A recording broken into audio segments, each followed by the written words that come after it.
এই জায়গাটা একটা সাইডে কাজ করতেছে, দেখাবো আপনাদেরকে কিভাবে দুর্ঘটনার ফাঁদ রাইখা দিছে। মানুষ অতটা বেখেয়াল বা মানুষের কথা চিন্তা না করলে এই টাইপের কাজ করতে পারে। দেখেন আমার বাম সাইডে সব রডগুলো কিভাবে বের হয়ে আছে। যে কোনো সময় যে কোনো একটা দুর্ঘটনা ভুইটা যেটার উপর পড়ে, এই যে দেখেন সোজাও হয়ে আছে, মাটির সাথে সাইড দেওয়া বের হয়ে আছে।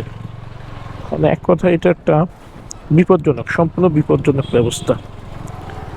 কাজটা যারা করছে বা তারা কিছু বলছে না স্থানীয় লোকজন এই বিষয়টা নিয়ে কিছু করছে, তারা তো কিছু করবেই না। তারা তো এই বিষয়ে মাথায় রাখে না যে এখানে কেউ উঁচু পড়লে, গাড়ি উল্টে গেলে, অটো, তখন কি হবে? ব্যাগটা সাথে সাথে লাইগেও পড়ে যেতে, বাইক পড়তে পারে, অটো উল্টে পড়তে পারে, ডাইরেক্ট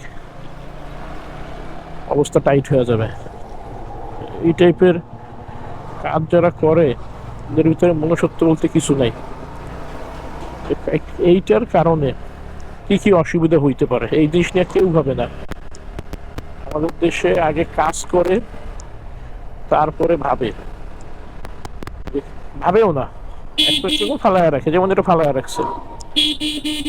নিয়ম হচ্ছে একটা রাস্তা করবেন, একটা কাজ করবেন, এই কাজের সাইড এফেক্ট কি কি হইতে পারে, এই কাজে আমার কি কি সেফটি প্রয়োজন, এই কাজের জন্য সাধারণ জনগণের কোনো অসুবিধা না হয়।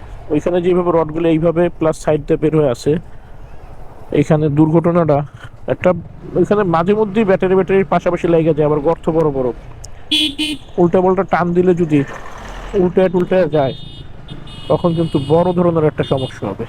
আল্লাহ মাফ করুক, এরকম সমস্যার জন্য কারণ না হয়।